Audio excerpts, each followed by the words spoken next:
नमस्कार दोस्तों, आप सभी का हमारे इस डिजिटल प्लेटफॉर्म पर एक बार फिर से स्वागत है। और आज हम दैनिक विज्ञान के टॉपिक के तहत एक नया टॉपिक लेकर आ रहे हैं। तो पशु परिचर भर्ती ही के लिए सबसे बेस्ट है। उसके साथ साथ अन्य जो आप किसी भी एग्जाम की तैयारी कर रहे हो उसमें जनरल साइंस के इस टॉपिक से बार बार प्रश्न रिपीट किए जाते हैं।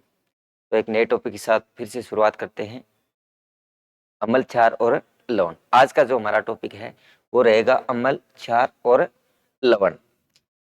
सबसे पहले हम इनके बीच में थोड़ा सा डिफरेंस पता करेंगे और फिर हम तीनों को बारी बारी से पार्ट वाइज हम तीनों पार्ट में डिवाइडेशन करके 3 पार्ट में हम इस भाग को पूरा करेंगे। अम्ल, क्षार और लवण सामान्य हम पढ़ते हैं 10वीं क्लास तक, 9th क्लास में, और उससे भी 11वीं 12वीं तक की क्लास में ये टॉपिक लगते हैं। और वहाँ से पूरे जो एग्जाम आता है 11वीं 12वीं तक क्लास का मैटर भी यहाँ से उठाया जाता है, एग्जाम में पूछा जाता है। तो आज हम स्टार्ट कर रहे हैं अम्ल, क्षार और लवण। सबसे पहले हम तीनों में थोड़ा सा डिफरेंस देखेंगे, तीनों में डिफरेंस देखेंगे। देखिए, ये हो गया हमारा अम्ल, ये हो गया हमारा क्षार यानी बेस, और ये हो गया हमारा लवण। सामान्यतः अम्ल है, इनका स्वाद कैसा होता है? खट्टा।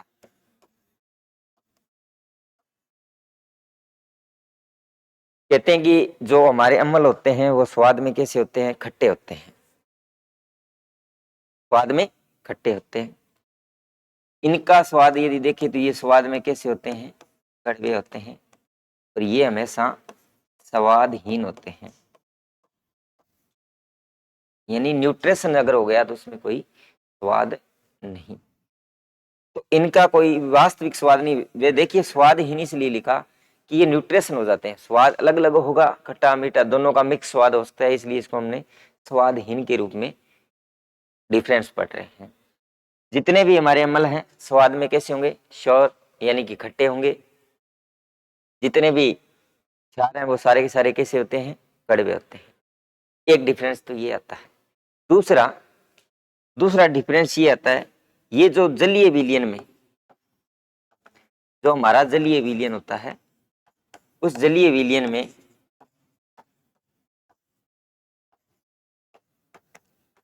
H+ आयन देते हैं। जलीय विलयन में क्या बनाते हैं? H+ आयन देते हैं। और ये जलीय विलयन में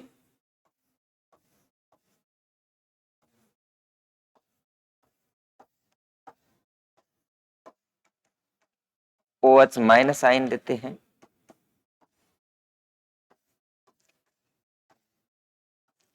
और ये हाइड्रोनियम आयन देते हैं।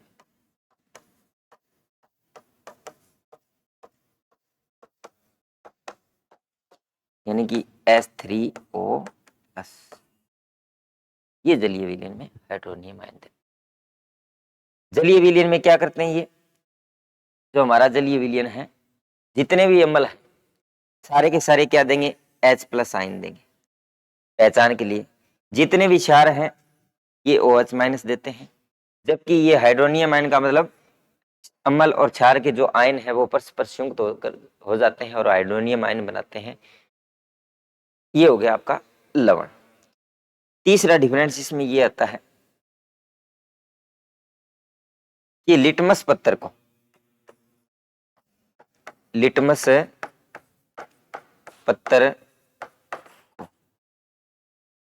लाल कर देते हैं, जबकि ये लिटमस पत्थर को कैसा करेंगे?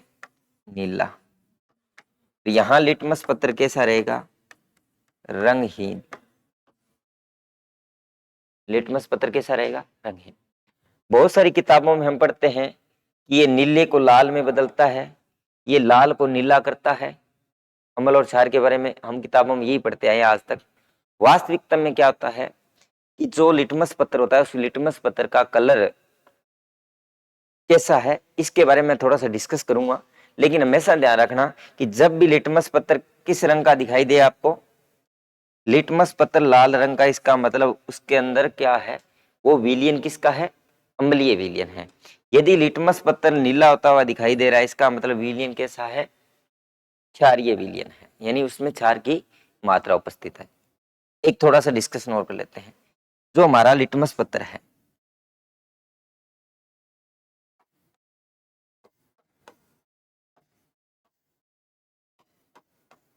इसकी प्राप्ति कहां से होती है? एक थैलोफाइटा पौधा होता है, वर्ग का जो पौधा होता है, पौधे की एक छाल होती है, उससे प्राप्त करते हैं। उस छाल को हम कहते हैं लीचेन। और लिटमस पत्र स्वयं का रंग होता है गुलाबी। किस रंग का होता है? गुलाबी रंग का। ये प्रश्न भी बार बार पूछा जा चुका है कि लिटमस पत्र है वो स्वयं किस रंग का होता है। जो हमारा लिटमस पत्र होता है वह स्वयं हमेशा गुलाबी रंग का होता है। और हम जब बात कर रहे थे अम्ल और क्षार की, इस लिटमस पत्र को तैयार करते हैं उस समय एक लिटमस पत्र नीले रंग का तैयार किया जाता है और एक लिटमस पत्र लाल रंग का तैयार किया जाता है। एक नीले रंग का और दूसरा लाल रंग का तैयार किया जाता है। क्यों? क्योंकि जो ये नीला लिटमस पत्र जैसे हम किसी विलियन के अंदर लेके जाते हैं इस लिटमस पत्र को, तो उस लिटमस पत्र को नीले रंग को, यदि विलियन हमारा अम्ल है, यदि विलियन कैसा है? अम्ल है, तो ये लिटमस पत्र लाल कलर का हो जाएगा। लिटमस पत्र किस कलर का हो जाएगा? लाल रंग में बदल जाएगा। यानी कलर की पहचान के लिए इसको नीले कलर में इसको तैयार कर लिया जाता है। और जैसे ही मान लीजिए आपका ये विलियन है और इसमें हमने लिटमस पत्र डाल दिया, और लिटमस पत्र को डालते ही इसका कलर है, अगर मान लीजिए ये जो विलियन है हमारे पास कैसा है? क्षारीय विलियन है, तो इसका रंग बदल जाएगा, यानी नीले रंग में ये बदल जाएगा। इस लिटमस पत्र पे रंग है वो कैसा आ जाएगा? मान लीजिए नीला रंग आ जाएगा। तो इस कारण से हम इसको, वास्तविकता में बहुत बार ये प्रश्न पूछा गया है कि स्वयं का रंग कैसा होता है, तो लिटमस पत्र का स्वयं का जो रंग होता है वो हमेशा किस रंग का होता है? गुलाबी रंग का होता है, उसका कोई कलर चेंज होगा। तो लाल और नीले रंग में इसलिए मैंने कहा कि जो अंतर रख रहे थे उसमें हमने कहा यदि अम्लीय माध्यम है तो अम्लीय माध्यम स्वयं को लाल रंग में परिवर्तित कर देता है, और यदि माध्यम क्षारीय है तो इसका स्वयं का रंग कैसा हो जाता है? नीला हो जाता है। लेकिन हम पढ़ते क्या है कि नीले को क्या करता है? लाल में बदलता है, लाल को किस में बदलता है? नीले कलर में बदलता है। कई बार आप ट्रिक भी याद रखते हो, जैसे अनिल से याद रख लो, ये अम्ल है वो नीले को लाल करेगा। तो ऐसी ट्रिकें भी बहुत बार आपको बताई जाती हैं। तो हम बात कर रहे थे डिफरेंस की, तो ये चीज होगी क्लियर। हमने 3 डिफरेंस पढ़ लिए थे। इसके बाद नेक्स्ट देखना, जो हमारे अम्ल हैं और आपका क्षार और आपका लवण, जितने भी आपके अम्ल होते हैं इनकी प्रकृति भी ध्यान करना। प्रकृति कैसी होगी? अम्लीय। इनकी प्रकृति क्षारीय और इनकी प्रकृति उदासीन। ये चीज भी पूछी जा सकती। जो प्रकृति अम्लीय प्रकृति, ये 2 प्रकार की, एक तो होती है प्रबल और एक होती है आपकी क्षारीय प्रकृति, भी प्रबल और दुर्बल।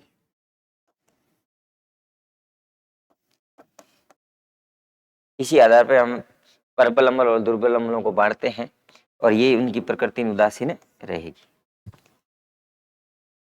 नेक्स्ट हम यदि बात करें तो जितने भी हमारे अम्ल है इनकी पीएच का मान, हम पीएच स्केल को अलग से पढ़ेंगे। पीएच का मान है वो 7 से कम, जबकि क्षार की पीएच का मान है वो कितना होता है? 7 से अधिक। 7 से अधिक। और उदासीन है उनकी पीएच का मान है वो क्या होता है? 7.0। यानी जो लवण होते हैं जिनकी प्रकृति उदासीन होती है उनकी पीएच का मान हमेशा कितना रहता है, 7 रहता है।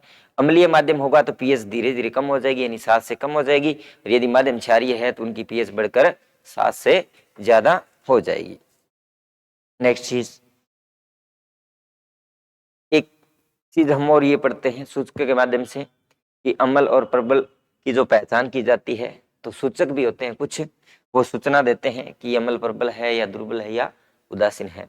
तीसरी चीज, ये जितने भी हैं, चाहे अम्ल हो, अम्ल है वो क्षार से क्रिया करे, अम्ल क्षार से क्रिया करके क्या बनाएंगे, लवण प्लस में, चल, और क्षार भी है वो क्या है, अम्लों से क्रिया करके क्या बनाएंगे, क्रिया करके लवण प्लस में क्या बनाएंगे,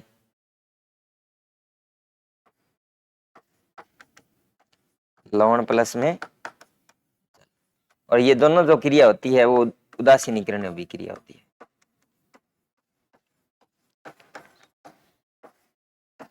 क्योंकि लवण का निर्माण कौन करता है, अम्ल और क्षार दोनों आपस में क्रिया करके लवण प्लस में जल बनाते हैं, उदासीनीकरण अभिक्रिया कहलाती है। और उस उदासीनीकरण अभिक्रिया को न्यूट्रेशन यानी हमें एक लवण की प्राप्ति होती है।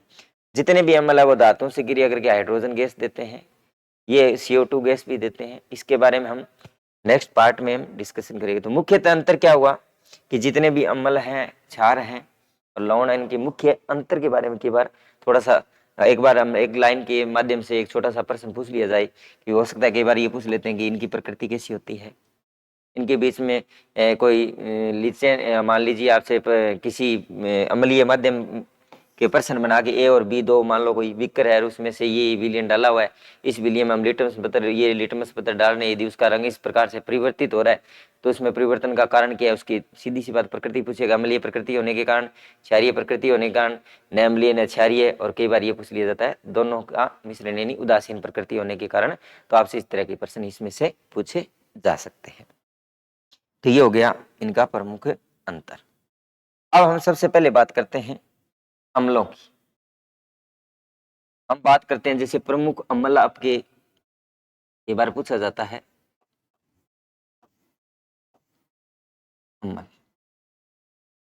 जैसे एग्जाम्पल के तौर पे आपका हो गया HCl अम्ल, HNO3 यानी कि हाइड्रोक्लोरिक अम्ल, सांद्र नाइट्रिक अम्ल, सांद्र सल्फ्यूरिक अम्ल, एसिटिक अम्ल, फास्फोरिक अम्ल, कार्बोनिक अम्ल। तो बहुत सारे ऐसे प्रश्न आपसे, जैसे बेंजोइक अम्ल C6H5COOH, ये जैसे प्रमुख अम्लों के उदाहरण हो। जैसे प्रमुख क्षार की बात करें,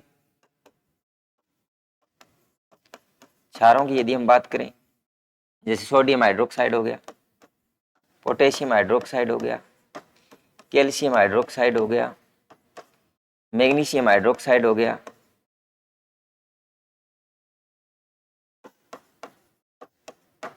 अमोनियम हाइड्रोक्साइड हो गया। तो ये प्रमुख क्षार हो गए, यानी जिनमें H+ आयन उपस्थित है वो सारे के सारे अम्ल होते हैं, और जिनमें OH- आयन उपस्थित होते हैं वो सारे के सारे क्षार होते हैं। और लवणों के हम बहुत सारे एग्जाम्पल, थर्ड पार्ट जब हम करेंगे तो लवणों के बहुत सारे एग्जाम्पल, सोडियम परिवार के लवण हो गए, सल्फेट परिवार के लवण हो गए, उनके बारे में हम भी डिस्कस कर लेंगे। तो ये प्रमुख अम्ल हो गए, ये प्रमुख क्षार हो गए। तो इनके नाम भी याद होने चाहिए। इनको हाइड्रोक्लोरिक अम्ल यानी कि नमक का तेजाब भी बोला जाता है, इनको हम क्या कहते हैं, नमक का तेजाब। ये आपका होता है सल्फ्यूरिक अम्ल, जिसको अम्लों का राजा बोलते हैं।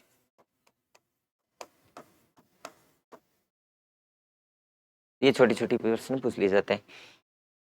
ये मैग्नीशियम हाइड्रोक्साइड, इसको मिल्क ऑफ मैग्नीशिया भी बोलते हैं, काफी बार पूछा भी गया है। इसको मिल्क ऑफ मैग्नीशिया भी कहा जाता है। एक आपका कैल्शियम हाइड्रोक्साइड होता है, इसको भी बार बार रिपीट करके प्रश्न पूछा जाता है मिट्टी की अम्लता को दूर करने में।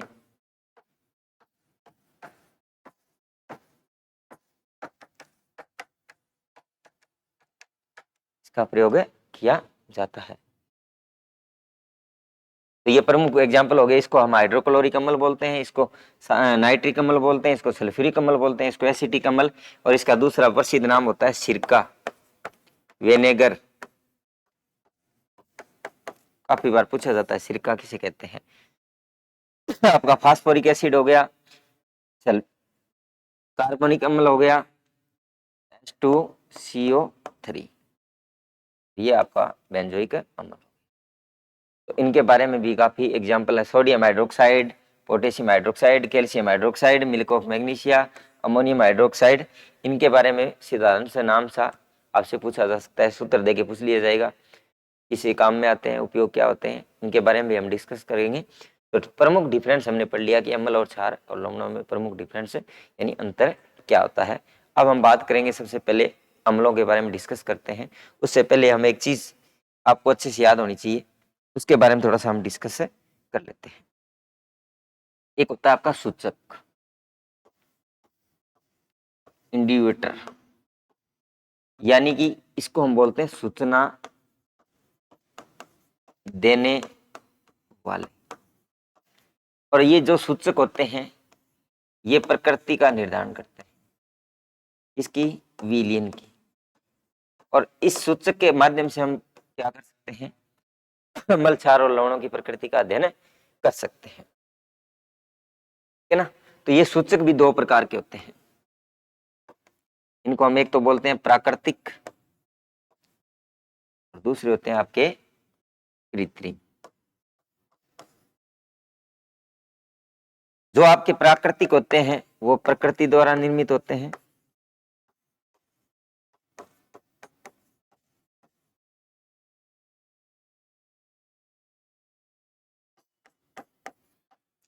जो कृत्रिम होते हैं ये मानव द्वारा या प्रयोगशाला में इनको बनाया जाता है। प्राकृतिक अम्ल जो प्रकृति द्वारा हमें निर्मित होते हैं, प्रकृति द्वारा जो मिलते हैं, और कृत्रिम अम्ल जो लैब वगैरह में हम इसको तैयार करते हैं। इनके बहुत सारे जैसे एग्जाम्पल आपको देखने को मिलेगा, जैसे हल्दी, गुलाब की पंखुड़ी,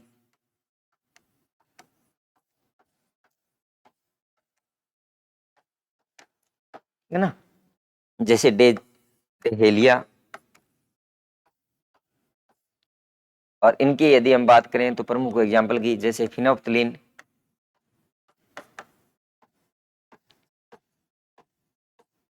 मेथिल ऑरेंज और आपका मेथिल रेड,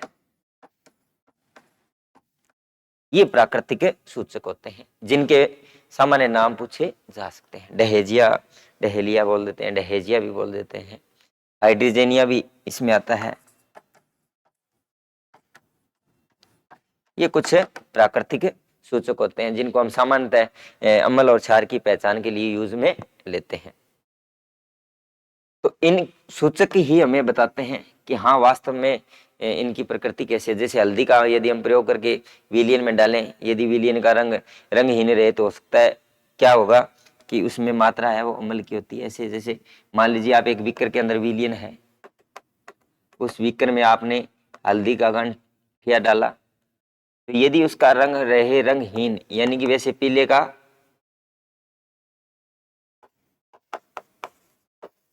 यानी कि कोई चेंज ना आए, क्या ना आए, कोई चेंज नहीं आ रहा है, तो उसके अंदर मात्रा किसकी, अम्लीय। यदि हल्दी का रंग कैसा हो जाए, लाल हो जाए, इसका मतलब उसकी मात्रा क्षारीय।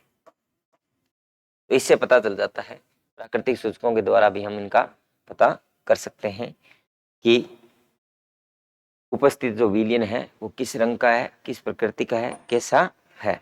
इसके आधार पर हम इनके बारे में, इनकी प्रकृति का निर्धारण कर सकते हैं।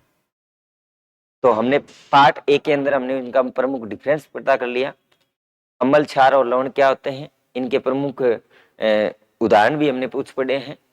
और हम अब नेक्स्ट पार्ट के अंदर, पार्ट नंबर फर्स्ट हो गया ये, नेक्स्ट पार्ट में हम अम्लों की सामान्य जानकारी के साथ साथ अम्लों के कुछ सिद्धांत और उनकी अभिक्रियाओं के बारे में हम डिस्कशन करेंगे। मिलते हैं नेक्स्ट क्लास में। Thank you.